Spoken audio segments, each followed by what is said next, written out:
नमस्कार, स्वागत है आपका हमारे चैनल हर हर महादेव में। अगर वीडियो पसंद आए तो चैनल को सब्सक्राइब करके वीडियो को लाइक और शेयर जरूर करें, धन्यवाद। शुरू करते हैं पापमोचनी एकादशी की कहानी। महाराज युधिष्ठिर ने भगवान श्री कृष्ण से चैत्र मास के कृष्ण पक्ष की एकादशी के बारे में जानने की इच्छा प्रकट की तो वे बोले, राजेंद्र, मैं तुम्हें इस विषय में एक पापनाशक उपाख्यान सुनाऊंगा जिसे चक्रवर्ती नरेश माधाता के पूछने पर महर्षि लोमश ने कहा था। माधाता ने पूछा, भगवन, मैं लोगों के हित की इच्छा से यह सुनना चाहता हूँ कि चैत्र मास के कृष्ण पक्ष में किस नाम की एकादशी होती है, उसकी क्या विधि है तथा उससे किस फल की प्राप्ति होती है। कृपया ये सब बातें मुझे बताइए। लोमश जी ने कहा, नृपश्रेष्ठ, पूर्वकाल की बात है। अप्सराओं से सेवित चैत्रर्थ नामक वन में, जहाँ गंधर्वों की कन्याएं अपने किंकरों के साथ बाजे बजाती हुई विहार करती हैं, मंजू घोषा नामक अप्सरा मुनिव मेघावी को मोहित करने के लिए गई। वे महर्षि चैत्रर्थ वन में रहकर ब्रह्मचर्य का पालन करते थे।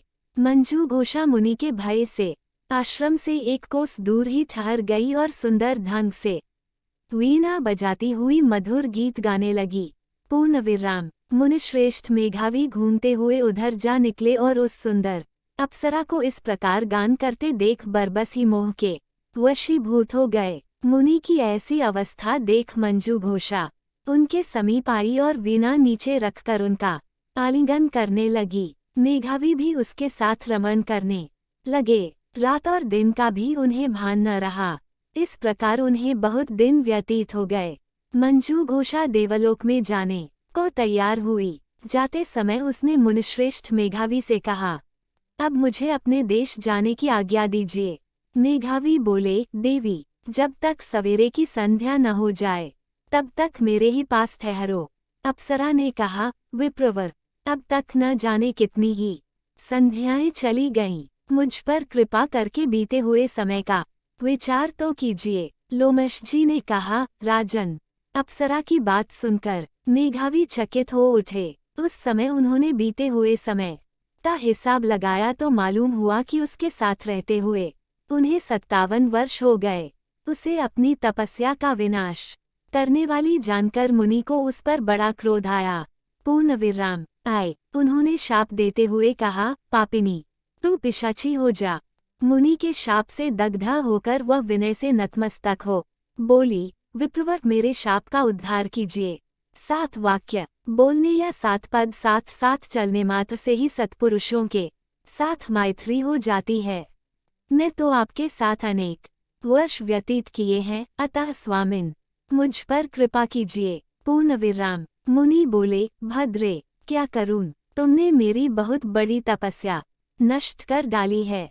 फिर भी सुनो, चैत्र कृष्ण पक्ष में जो एकादशी आती है उसका नाम है पापमोचनी।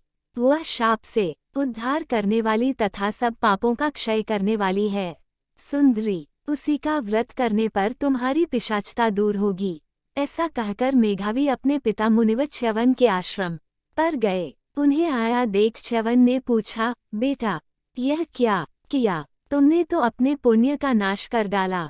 मेघावी बोले, पिताजी, मैंने अप्सरा के साथ रमण करने पूर्ण विराम का पातक किया है। अब आप ही कोई ऐसा प्रायश्चित बताइए जिससे पातक का नाश हो जाए। च्यवन ने कहा, बेटा, चैत्र कृष्ण पक्ष में जो पापमोचनी एकादशी आती है उसका व्रत करने पर पापराशि का विनाश हो जाएगा। पिता का यह कथन सुनकर मेघावी ने उस व्रत का अनुष्ठान किया। इससे उनका पाप नष्ट हो गया और वे पुनः तपस्या से परिपूर्ण हो गए। इसी प्रकार मंजू घोषा ने भी इस उत्तम व्रत का पालन किया।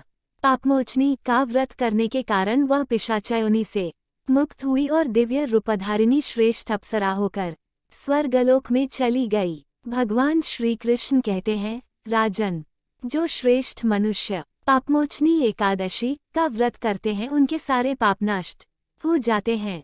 इसको पढ़ने और सुनने से सहस गोदान का फल मिलता है। ब्रह्महत्या, सुवर्ण की चोरी, सुरापान और गुरुपत्नी गमन करने वाले महापातकी भी इस व्रत को करने से पापमुक्त हो जाते हैं। यह व्रत बहुत पुण्यमय है।